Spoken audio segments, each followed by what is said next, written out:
శాసనసభలో సవితా ఇంద్రారెడ్డి ఆవేదన వ్యక్తం చేశారు. ఒక తమ్ముడుగా సీఎం రేవంత్ ను ఆశీర్వదించారన్నారు. కానీ తనను ప్రతి సభలో ఎందుకు అవమానిస్తున్నారని రేవంత్ రెడ్డిని సవితా నిలదీశారు. తాను ఏం తప్పు చేశారని సవితా సభా వేదికగా ప్రశ్నించారు. ఒక ఆడబిడ్డను ఎందుకు అవమానిస్తున్నారని సవితా నిలదీశారు. నీ వెనక కూర్చున్న అక్కలను నమ్ముకోవద్దు, మోసం చేస్తున్నాను. ఏం మోసం చేసినాం అధ్యక్ష? ఏం ముంచినాం అధ్యక్ష?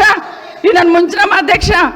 ఈయనను బతిన్లాడి పార్టీలోకి రా తమ్ముడు అని చెప్పి నువ్వు వస్తే భవిష్యత్తులో ఈ పార్టీకి నువ్వు ఆశాకిరణం అవుతావని చెప్పి పార్టీలోకి ఆహ్వానించినా లేదా గుండె మీద చేసుకొని చెప్పమనండి అధ్యక్ష.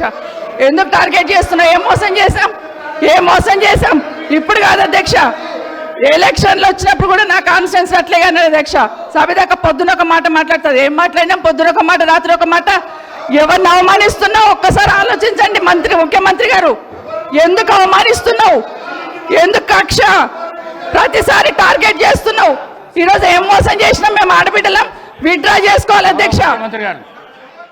పార్టీ నన్ను ఎంపీగా డిక్లేర్ చేసిన మరుక్షణం టిఆర్ఎస్ తో మాట్లాడుకొని పోయి టిఆర్ఎస్ లో చేరింది అధ్యక్ష.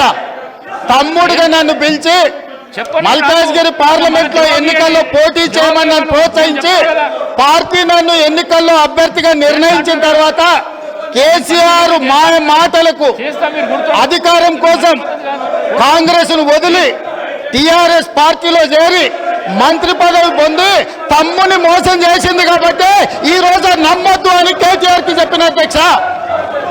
ఇది నిజమా కాదా సబితక్కను గుండె మీద చేసుకొని చెప్పమని నన్ను మల్కాజ్గిరిలో పోటీ చేయి కాంగ్రెస్ నుంచి, నీ ఎన్నికల్లో నేను గెలిపించే బాధ్యత తీసుకుంటా నాకు చెప్పి నేను ఎన్నికల్లో నిలబడడం డిక్లేర్ అయిన తర్వాత కాంగ్రెస్ ను వదిలేసి టిఆర్ఎస్ లో చేరి మంత్రి పదవి పొంది ఈ రోజు వచ్చి మాకు నీతులు చెప్తే మేమేమన్నా అమాయకులమా అధ్యక్ష?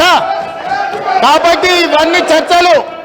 ఈ రోజు నేను ఏ మాత్రం కూడా వాళ్ళ పేరు తీసుకోలే.